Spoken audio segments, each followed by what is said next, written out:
আসসালামু আলাইকুম everyone, welcome to my another blog. আজকে আবার সব বান্ধবীরা মিলে আরেক বান্ধবীর বাসায় যাওয়ার জন্য রেডি হয়ে গেছি। বান্ধবীর বাসায় যাওয়া বলে কথা, খালি হাতে তো আর যাওয়া যায় না। তার মধ্যে যদি হয় বুইড়া কালের বান্ধবী, তাহলে তো আরো আগে খালি হাতে যাওয়া সম্ভব না। তাই আমরা 50 টাকা করে চাঁদা তুলে দোকান থেকে কিছু খাবার দাবার নিচ্ছিলাম। আমাদের মধ্যে সিনিয়র হচ্ছে মামি, এর জন্য মামিকে আমরা সবাই দায়িত্ব দিয়ে থাকি। মামি দোকান থেকে খাবার দাবার নিচ্ছিল।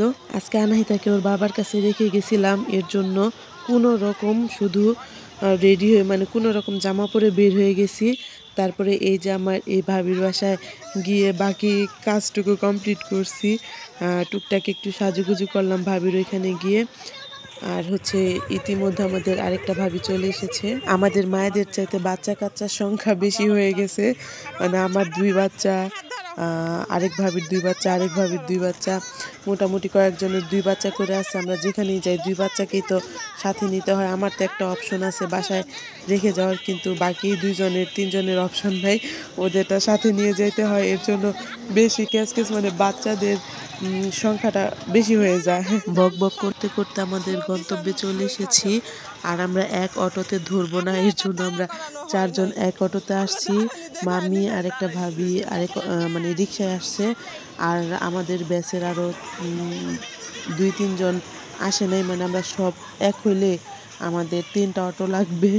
তো এখনো 2-3 জন আসে নাই, ওরা মনে হয় আসবে না। আমরা যাবো হচ্ছে এই বিল্ডিং এর 4 তলায়। আর যখন সিঁড়িতে পা দিতে মাথা ঘুরাই গেছে, কারণ এত উঁচা উঁচা সিঁড়ি।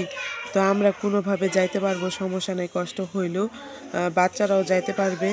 আমাদের যথেষ্ট এনার্জি আছে, কিন্তু আমি চিন্তা করতেছি আমার মামির কথা।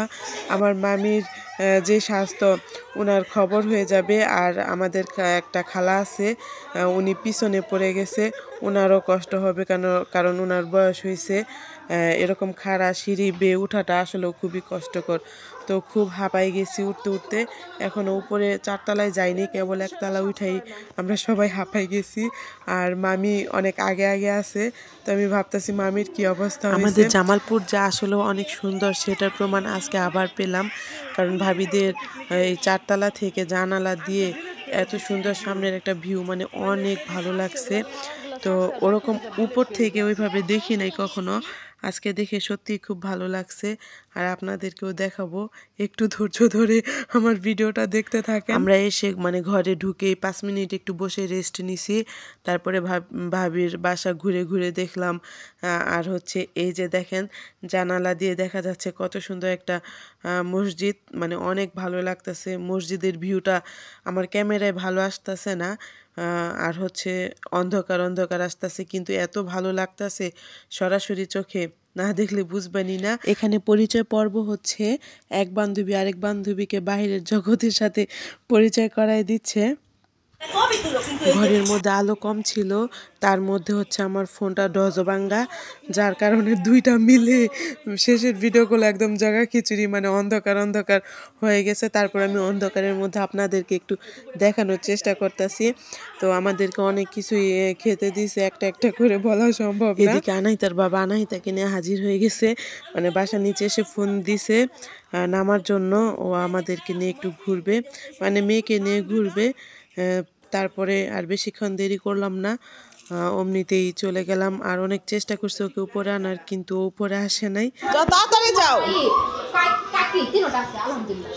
মামি গেলাম, থাকো সবাই, আসুন আসুন।